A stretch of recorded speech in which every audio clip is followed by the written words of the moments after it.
ایک اور بیان سامنے آ چکا ہے امریکہ کی طرف سے پاکستان کی بھرپور حمایت کی گئی ہے افغانستان کے معاملے کے اوپر، لیکن اس کے اثرات کیا ہوں گے؟ سب سے اہم جو سوال ہے وہ یہ ہے، اسی کے اوپر ہم نے بات کرنی ہے۔ اس کے ساتھ ساتھ آپ کو معلوم ہے کہ ہم مسلسل اس چیز کو کور کرتے آ رہے ہیں کہ پاکستان کسی بھی طرح یہ چاہتا تھا کہ پاکستان وسیع ایشیائی مارکیٹ تک خود کو کنیکٹ کر لے۔ اس کے لیے چائنا کے ساتھ مل کر نئی راہداریوں کو اوپن کیا گیا، ایران کے ساتھ نئی 6 راہداریوں کو اوپن کر کے سینٹرل ایشیائی مارکیٹ تک کنیکٹ ہوا گیا، اور سینٹرل ایشیائی ممالک بھی یہ چاہتے تھے کہ جلد از جلد یہ معاملہ حل ہو جائے، اور پہلے کوشش یہ کی گئی کہ پاکستان افغانستان کے تعلقات اچھے ہو جائیں، لیکن وہ نہیں ہو سکے، تو لہٰذا پاکستان نے بائی پاس کر کے افغانستان کو بائی پاس کر کے سینٹرل ایشیا مارکیٹ تک رسائی حاصل کی۔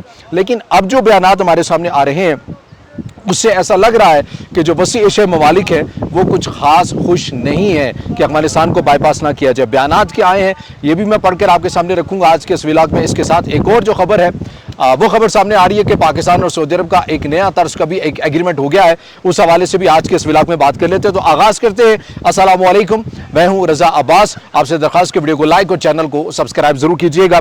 سب سے پہلے اسی ترتیب کے ساتھ بات کر لیتے ہیں کہ پاکستان کی حمایت میں جو امریکہ کا بیان سامنے آیا ہے وہ کیا ہے اور اس کے اثرات کیا ہو سکتے ہیں۔ میں پڑھ کر آپ کے سامنے تفصیلات رکھ رہا ہوں۔ بتایا جا رہا ہے کہ امریکی محکمہ خارجہ نے ایک بیان جاری کیا ہے کہ واشنگٹن دہشت گرد حملوں کے خلاف پاکستان کے اپنے دفاع کے حق کی حمایت کرتا ہے، اور اس کے علاوہ بیان میں مزید یہ کہا گیا کہ پاکستانی عوام نے دہشت گردوں کے ہاتھوں شدید مسائل برداشت کیے ہیں۔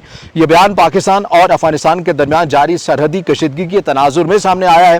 فروری 2026 میں دونوں ممالک کے درمیان شدید لڑائی ہوئی تھی، جس میں پاکستان نے افغان شدت پسندوں کے ٹھکانوں پر کارروائی کی تھی۔ یہ پاکستان کا موقف ہے۔ پاکستان کا یہ الزام ہے کہ کالعدم TTP یا جسے ریاست پاکستان فتنۃ الخوارج کا نام دیتی ہے، اس سمیت دیگر عسکریت پسند گروہ افغان سرزمین سے پاکستان میں حملے کرتے ہیں۔ افغان طالبان ان الزامات کی تردید کرتے آ رہے ہیں۔ پاکستان امریکہ کا اہم غیر نیٹو اتحادی بھی ہے۔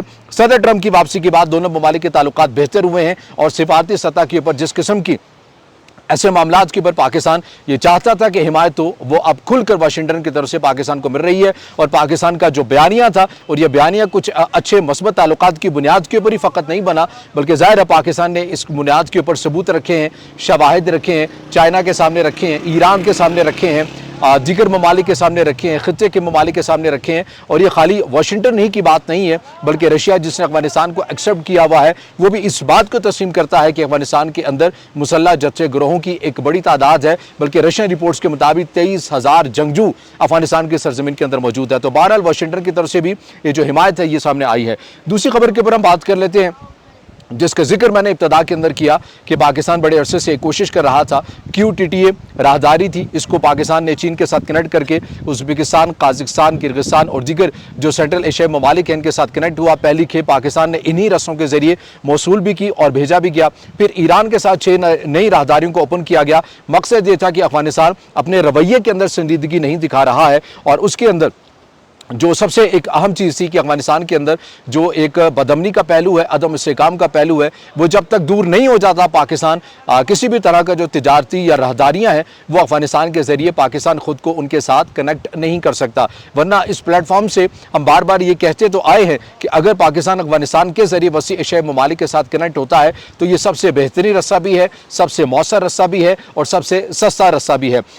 QTTA کو ایکٹیو کیا گیا، 6 نئی راہداریوں کو اوپن کیا گیا۔ اس کے ذریعے پہلی کھیپ پاکستان نے موصول بھی کی اور پاکستان نے بھی بھیجی، لیکن اب وسیع ایشیائی ممالک کے بیانات آنے کا سلسلہ شروع ہو چکا ہے، اور وہ اب یہ ڈیمانڈ کر رہے ہیں یا انڈائریکٹلی جو ہے اب یہ کہہ لیں کہ ان کے بیانات سامنے آ رہے ہیں کہ جو پاکستان افغانستان کو بائی پاس کر کے QTTA کو ایکٹیو کر رہا ہے، یا پھر ایران کے ساتھ کنیکٹ ہو کر وسیع ایشیائی مارکیٹ کے ساتھ کنیکٹ ہو رہا ہے، یہ ازبکستان کو یا سینٹرل ایشیائی ممالک کو یہ رستے مہنگے پڑ رہے ہیں، ان کے اندر لاگت زیادہ آ رہی ہے۔ اسی لیے بیانات سامنے آ رہے ہیں کہ افغانستان کو ان نئی راہداریوں کے اندر ایڈ کیا جائے۔ حالیہ جو بیان سامنے آیا ہے وہ کیا ہے یہ میں پڑھ کر آپ کے سامنے رکھ دیتا ہوں کہ ازبکستان کے صدر کے نائب مشیر اور وسیع ایشیا کے انٹرنیشنل انسٹیٹیوٹ کے ڈائریکٹر نے یہ Asia Afghanistan think tank forum سے خطاب کرتے ہوئے یہ کہا ہے کہ تاشقند افغانستان کو وسیع ایشیا کا لازمی حصہ سمجھتا ہے اور علاقائی عمل میں اس کی فعال شمولیت کی مکمل حمایت کرتا ہے۔ انہوں نے یہ زور دیا کہ افغانستان کو علاقائی مستقبل کی تشکیل کا شریک مصنف بنایا جائے، نہ کہ صرف حاشیے پر رکھا جائے۔ افغانستان کی استحکام اور معاشی بحالی وسیع ایشیا کے مجموعی مستقبل سے جڑی ہوئی ہے۔ اب آپ اس لائن سے اندازہ لگائیں، میں دوبارہ پڑھ کر آپ کے سامنے رکھ رہا ہوں